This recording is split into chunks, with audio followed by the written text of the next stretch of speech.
Glass boots. Taking an afternoon walk to go do another shoreline assessment of the garbage on the Coke. The water's dropped a lot, and the snow is melting because it's so nice out. So we're going to do some cleanups pretty soon. I'll be calling for some volunteers. But yeah, let's just go do a little walk, go see what we find. I'm at the golf course bridge. There's some areas here I'm definitely not going to cross because the watercolor is, it's not clear enough to be able to see what I might be walking into. So I'm just going to stick to areas that I know I can get across, things that are shallow, so there's no hazard for me, and just start getting a good idea of the garbage that is out here still before the spring freshet.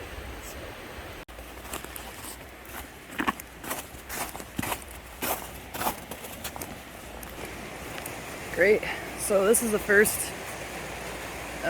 thing I'm going to pull out. Super close to shore, nice shallow water. It's not wedged, just sitting there. Somebody's ladder. So we're going to get this out of here right away. Nice, healthy entrapment issue here for us as the Swiftwater team. And yeah, one less piece of trash in the river, that's for sure.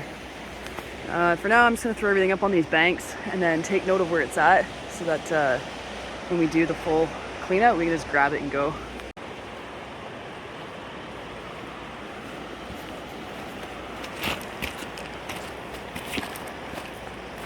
So these kind of things here are going to be full of plastics.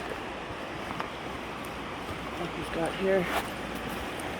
This stuff here is so deadly for fish and wildlife.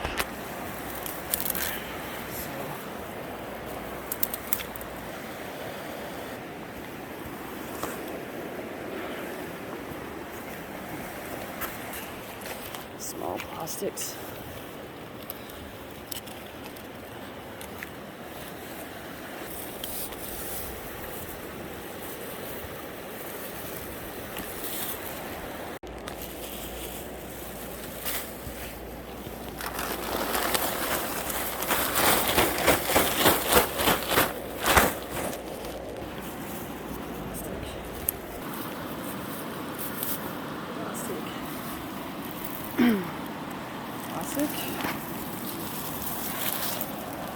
Plastic. What do you guys think that is?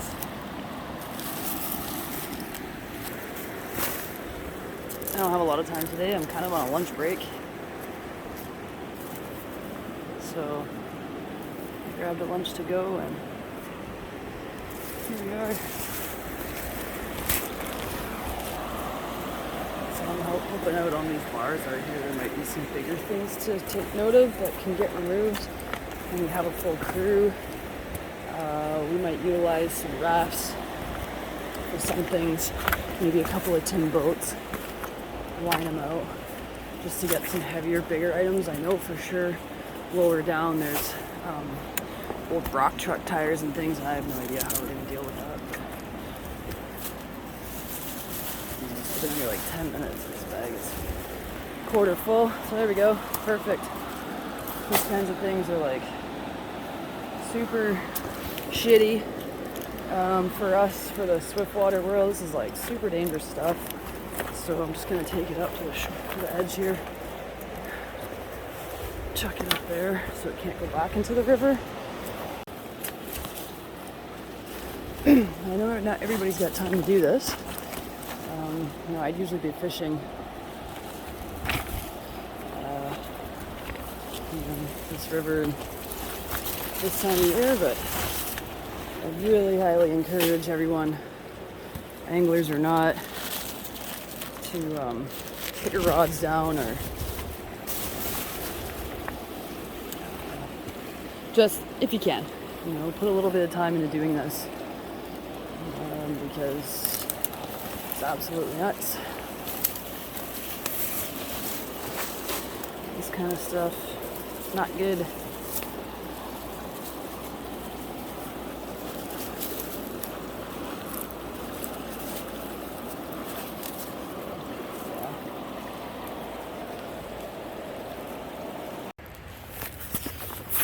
kind of where the start of the log jams started piling up during this whole event. Obviously there's still snow, but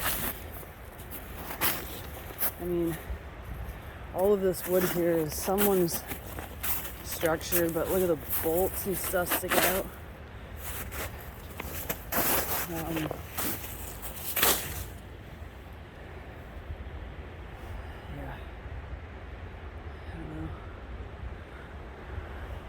And I mean, the wood goes for as far as you can see, and then it wraps down around the corners. There's lots of things stuck in it.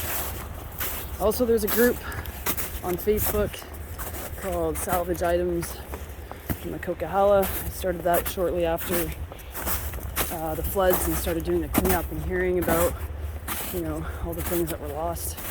So you can go on there to find things, and you can try and return them to the owners. A lot of the people that lost their homes are on there, so they're watching to see what's found. I got a knife, so I'm gonna cut this out. And yeah, just keep moving.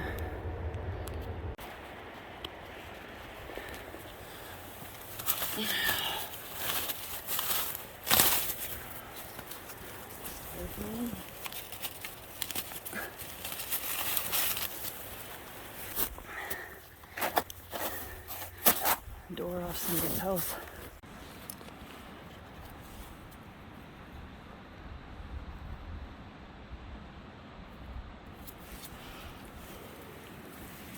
Styrofoam.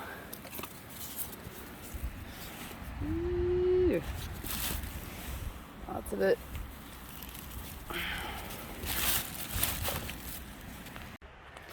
So this is what freaks me out too. I mean, we know what's in here, but as a swiftwater professional and someone who trains in these systems, we've got hydro poles, and I think this pole was maybe not a hydro pole, but one of those ones that like stabilizes a hydro pole or the lines. But where's the cable? You know, where is that stuff in this river? Today's focus for me is really just picking out these little microplastics, and some of this bigger stuff that I can move, I'm putting it into a pile. There's some more down there. And we'll pick it up at a later date.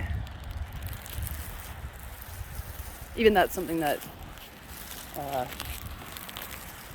anybody can do, is pick up garbage. You can't pack it out. Make a nice big pile close where we can get to it, and we'll get to it.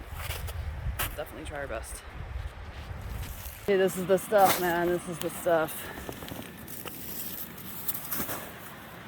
Like, hella danger. Look at it. So here's one end. Let's see.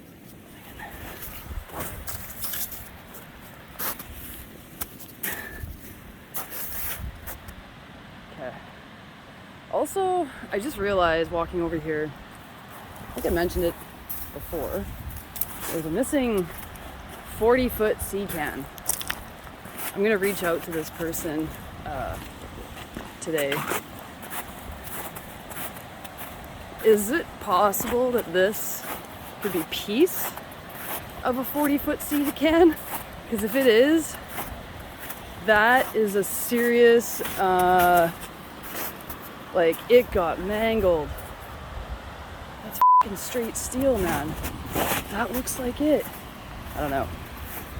I'm gonna send them a message, like, ASAP. Because that's crazy. If that came from all the way above Othello Tunnels and made it down here at the golf course, the bottom end, almost at the mouth of the Hope where it meets the Fraser. One quick color. Big solid bag of plastic.